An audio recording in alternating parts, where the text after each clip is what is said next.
Сперва зачитаю вам несколько цитат из научных работ иностранных антропологов, которые исследовали захоронение шумеров.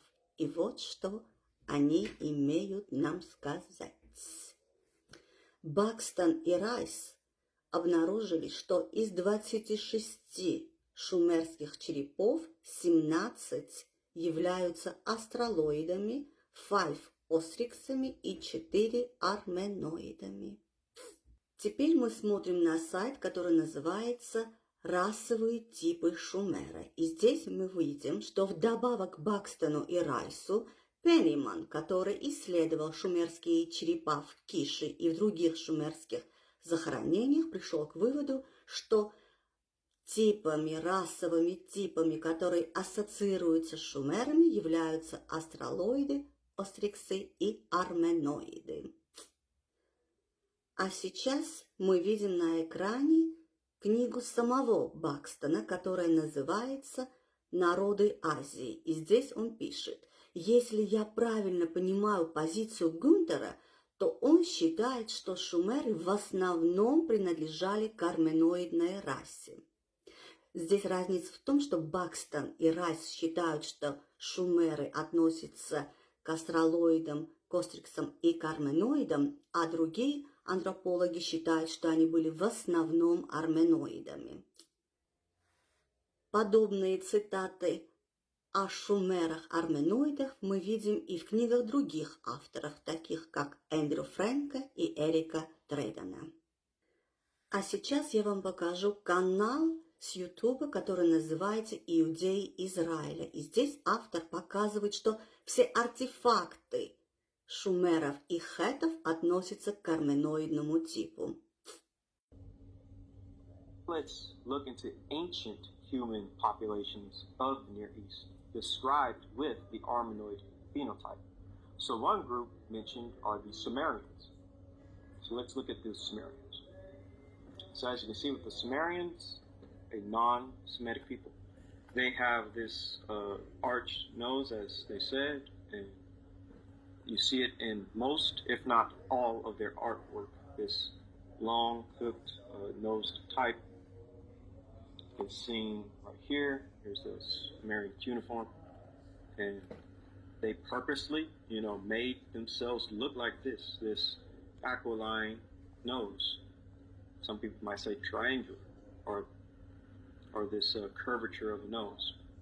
You see this in their statues, you see this in their tablets. There's some more tablets. They depicted all of the people like this, with this aquiline nose. Same thing with the statues. And here are some figurines, literally down here, called the Armenoid. This is also brachiocephalic, as they said, basically a round head. It's very round.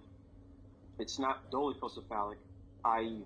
a long skull, but it's more rounded. Here are some more. This is drawings that they made of themselves. Here's a tablet over here.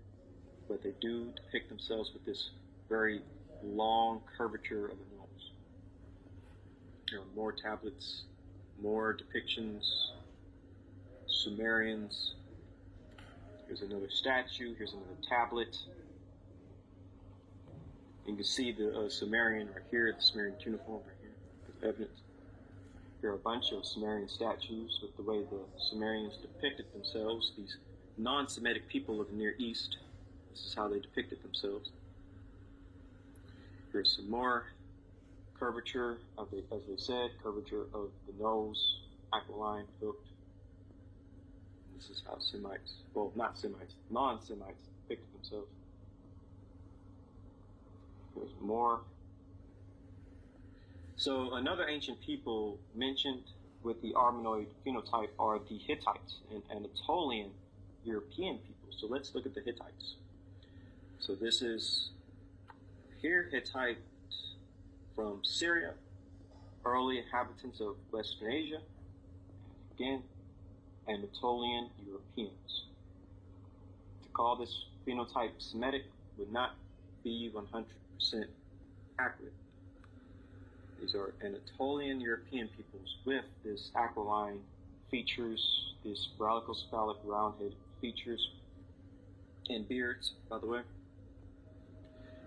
There are more Hittite statues, more Hittite tablets and wall reliefs or murals, and they depicted themselves like much like the Sumerians with this aquiline nose. This is from Egypt right here of a Hittite, and this is the Hittites, their own art depictions of themselves. So I do find it interesting how the Egyptians kind of got the phenotype right, got it correct to the way that the Hittites depicted themselves.